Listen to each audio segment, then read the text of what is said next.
name's Jacob. I'm Yuri. We're going for a drive.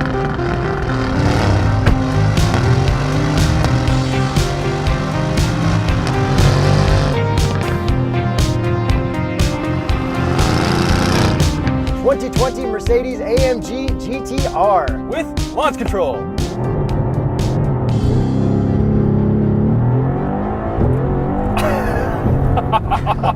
Yes, that's what I'm talking about. Horsepower and torque. 577 horsepower, 516 pound-feet of torque from a handcrafted 4-liter twin-turbo V8.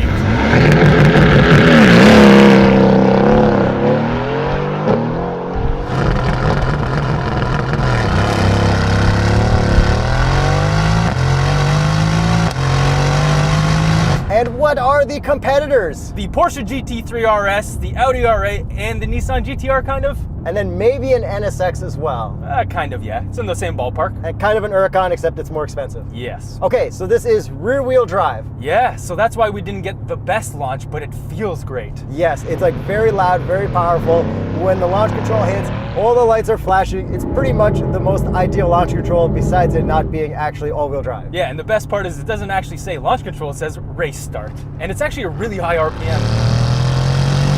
And 0 to 100 kilometers per hour is 3.6 seconds, which is actually slower than the E63S. So previously we did a full-out review on the GTCs, which were wide-body convertibles. Yeah, I had the best time in that. I just like to state that again. That was a lot of fun, but this is the GTR, which we briefly drove on the track, and it has been refreshed for 2020. So let's see what they've done with the handling into cliche corner. Downshift, downshift. Oh, it sounds good. And definitely a little bit loose on the back end, because this is rear-wheel drive. My God. The only thing I can think of is that sound, but this really handles incredibly well. It's so flat, and it's really aggressive. It's really stiff. And it feels natural, like it feels controllable. You get those same vibes that you get from the M2 competition, which was smaller and everything, but like, you know what it's doing. Yeah, this is huge, and you kind of feel like you're pivoting around the front. You're kind of sailing a boat kind of thing, but without the boatiness, it's just the length. Because there's so much in front and you're sitting like over the back wheel. And the thing that I'd like to start off with the most is the traction control in this, because it's legendary because it has the yellow traction control dial. It's the first thing you see when you get in here. And it's the coolest thing, which is pretty much in no other vehicles that I know except for the McLaren 720S. Yeah, but that's drift angle, and this is totally different. So let me explain this as quickly as possible. There are so many different traction and stability control modes. So in order for the traction control knob to actually work and to get it to light up, you actually have to turn traction off. So when you turn it off, you can still turn it on by rotating the button all the way to the right, or you can have it fully off all the way to the left. You can also customize 9 different modes in between, but they are not drift modes, they are grip modes. And on top of that, you can also just press the traction button and not have that light up and then go into sport traction. Okay, so to test out all the traction, we should probably see what it does when you try to do a donut with traction all the way off. Let's send it to the track.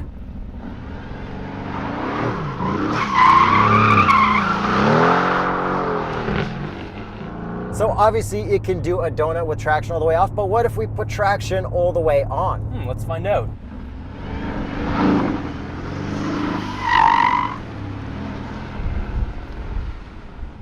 Excellent. Kind of just cuts out and bogs down. You just do circles. Which is exactly what you'd expect. Exactly. So now let's see what happens when you try to drift a car with the yellow traction control dial all the way off. And now let's find out when you have it all the way on. So what happens when it's all the way on? You just drive. I had my foot flat to the floor and nothing happened, full stability. Yeah, it pretty much just... It drove. It cuts off the engine and makes it very safe. Like if you were on a track and you were a beginner, you could comfortably drive this car in that mode. You could be flat out the whole track Yeah. and you will not drift. It's like a super video game traction control. Yes. They don't even have traction control that good in video games. Exactly. So then the next thing we had to test was what happened when you put it right in the middle. So then trying it in the middle was pretty much the exact same as trying it with only one back from all the way off. Yeah, so in conclusion, there's way too many modes here, but they are definitely not drift modes, they are grip modes. So you kind of vary how much grip and slip angle you want. Yes, for like being fast on a track, I think it's perfect.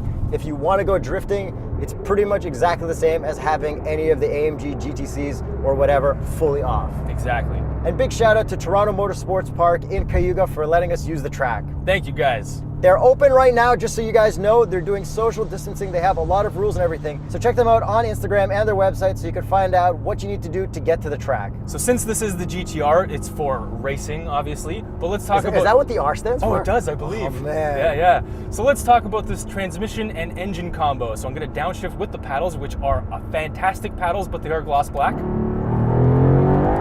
Oh, that sound. Okay. It sounds like really, really, really good. It's such an aggressive car and sound. It's just,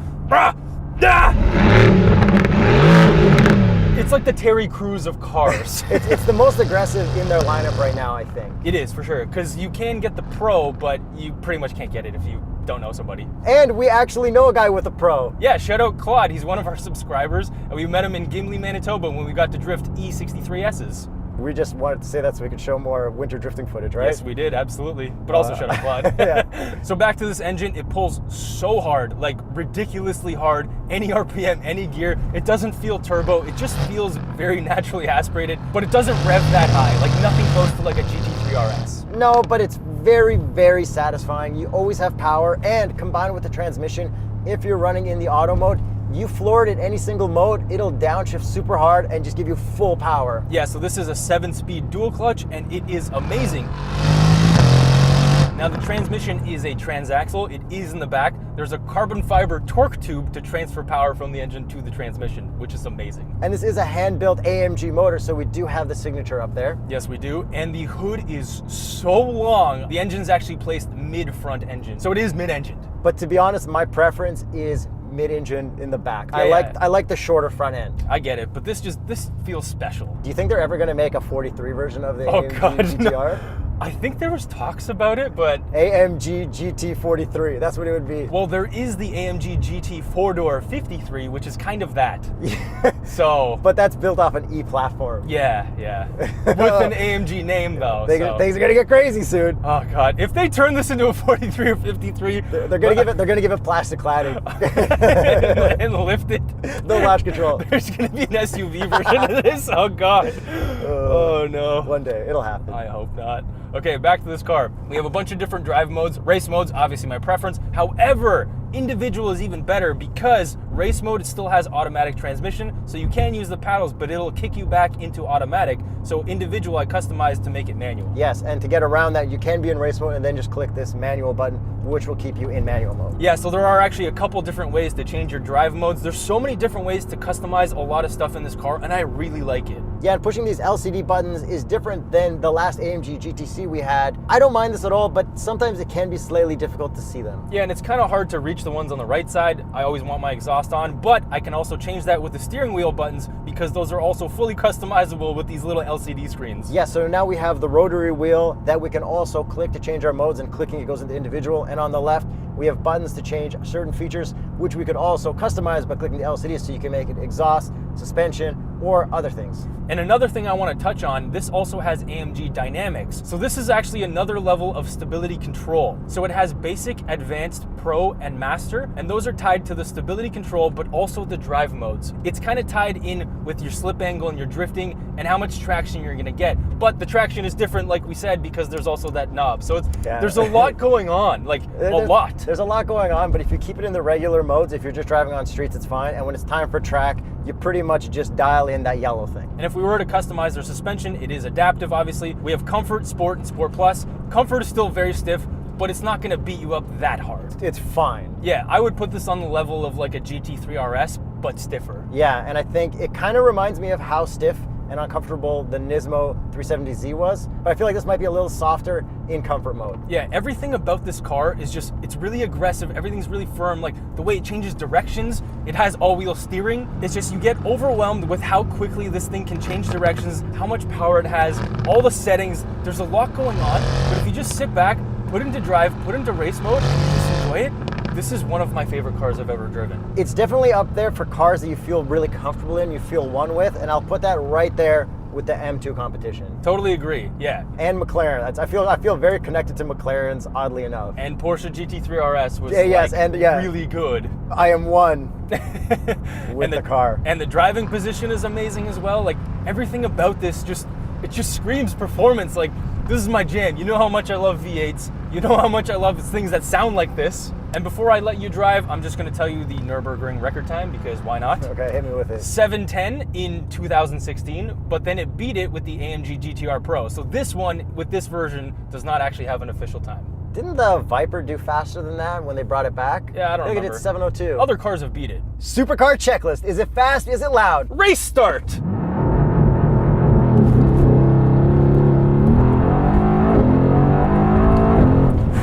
Okay. Yes.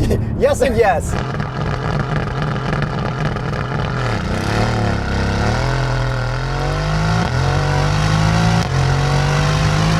Yeah, so let's talk about that sound. Titanium muffler. I think it sounds incredible. Let's play another clip.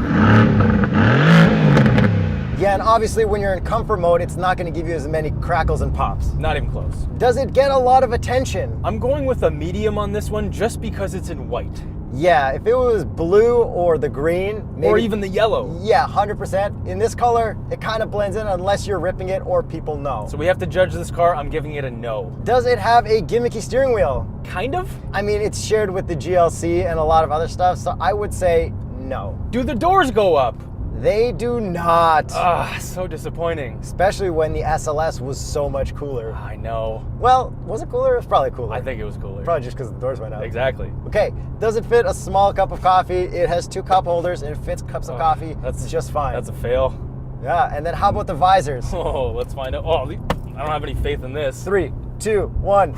Oh, supercar fail. Well, but Yeah, but it extends. it does extend. Extending's all that A matters. supercar fail. Wow. And does it fit a box? Let's find out with the box test. So we can only do the supercar test with one box. So today we are going to use Warehouse 74's box.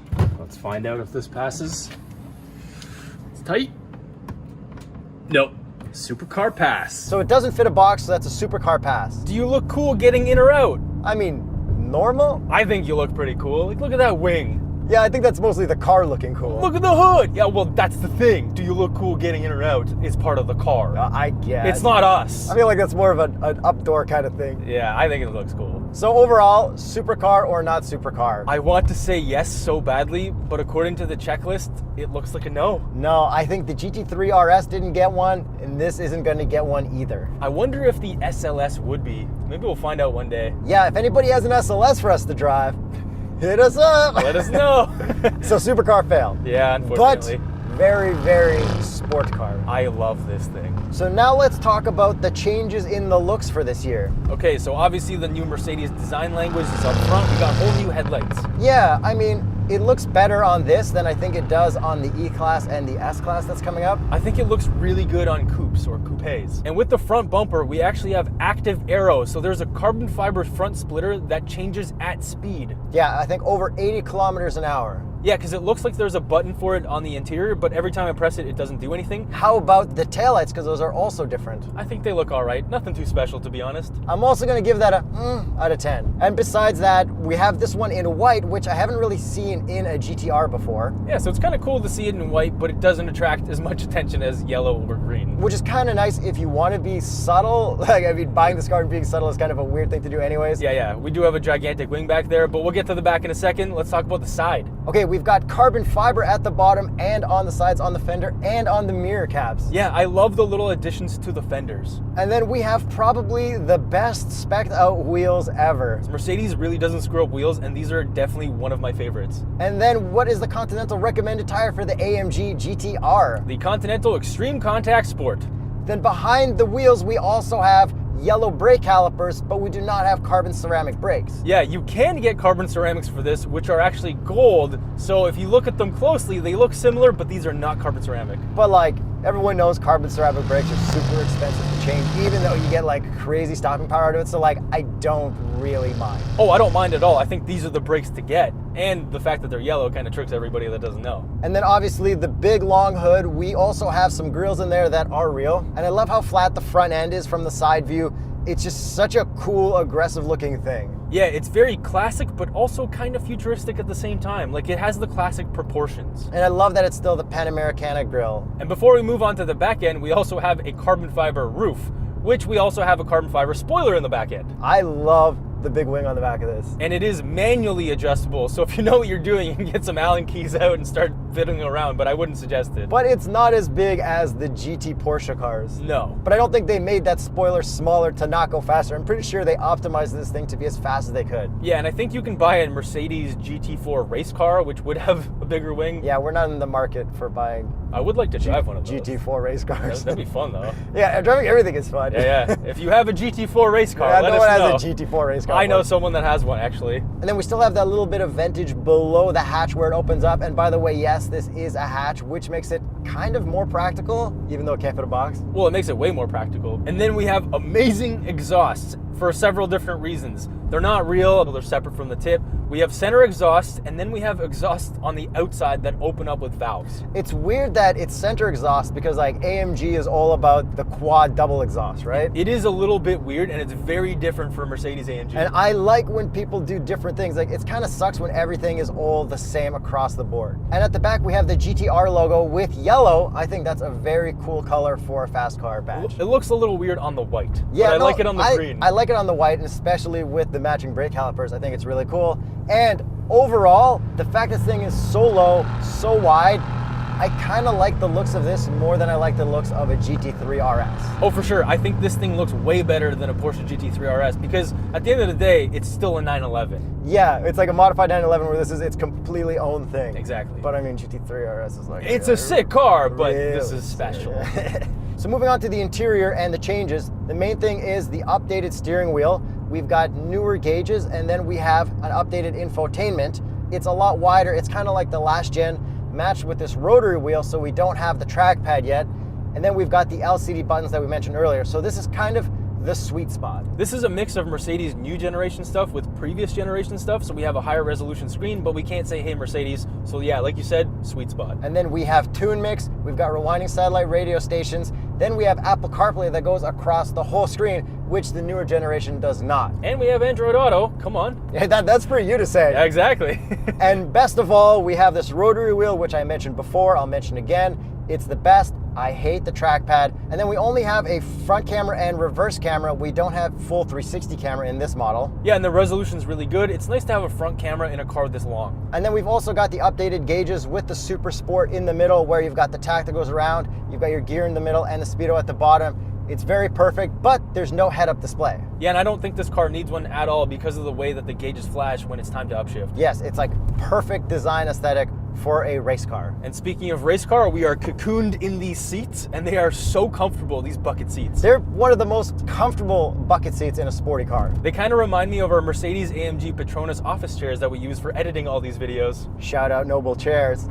And the interesting thing about the seating position is the position settings are not on the door. For once, they're actually on the seat for a Mercedes. And then we have a bunch of gloss black in the center console, which is a little bit gross, but we also have matte carbon, which I love. Yeah, the matte carbon is kind of cool. It's refreshing because it's not gloss carbon or just raw carbon, so it's a cool touch. And the way that it forms around the vents is really cool as well. And speaking of matte carbon, this bar right here is like a $2,000 option or something. I'll have to look that up later. I'll put it right down below, but you don't have to get it in this color. It's pretty cool. Worth it. Maybe you should order like 3 of them. I think so too. Add way more rigidity. So that's pretty much everything for the updated 2020 AMG GTR. Let's get to the price. $190,400 to start. Canadian. And this one is optioned out to $209,600. That's kind of less than I thought it would be. It's pretty damn good value for money. And you don't really need to be on a waiting list like the GT cars for Porsche. I don't feel like it's at that level. It's really not. And you can even get it cheaper than that, closer to the base price. You don't have to get these carbon fiber mirror caps for $4,900. What do you think of this compared to the GTCs we drove earlier? Is it that much of a difference, or for most people would a GTC or maybe a GT be all right? I think for the average person, the GTC, GTS, even the GT, totally fine. But for a not average person, this is a fantastic choice, and this would be my choice out of that bunch. I might go for the GT or the GTS because I kind of like the way it looks without the wide body. I think it looks more elegant, more like a classic two-door car. Yeah, I love the wide body part of this. I love the aggression of this. The wing I could do without, but I still like how it looks with it. And then this cool traction control knob, which we absolutely love. Well, the way I would use it would be turning it all the way off. so I feel like I don't fully need it anyways. Yeah, like I've been driving this with Master with 1 below off because I don't want to put this into a ditch. But yeah, if I owned it, I'd probably just turn it fully off. So comparing the GTR to the competition, mainly the Porsche GT3 RS, what would you take, this or a GT3 RS? So I thought about this long and hard, and I really mean that. Like, I took a couple days to think about that, and I would take this. I just feel like this is more special because it's not just a 911 with packed on stuff or deleted stuff. I think this is just a more special feeling car, and it's just a more me car. I feel like I would be able to go faster in the GT3 RS, but I feel like I would learn more in this car. But I feel pretty at one with both, but I feel like I could slide this better than I can a GT3 RS. Objectively, I think the GT3 RS is a better car. Subjectively, I think this is the better car. If by some magical circumstance we had to pick names out of a hat and one of us got the GT3 RS and one of us got this, no matter who got which car, I would be happy with what I got and happy with what the other person has. I think that's the best way to describe this compared to a GT3 RS. You buy one, you buy the other, you'll still be just as happy. Let us know which one you guys would pick in the comments. And try to guess what next week's video is. Let us know.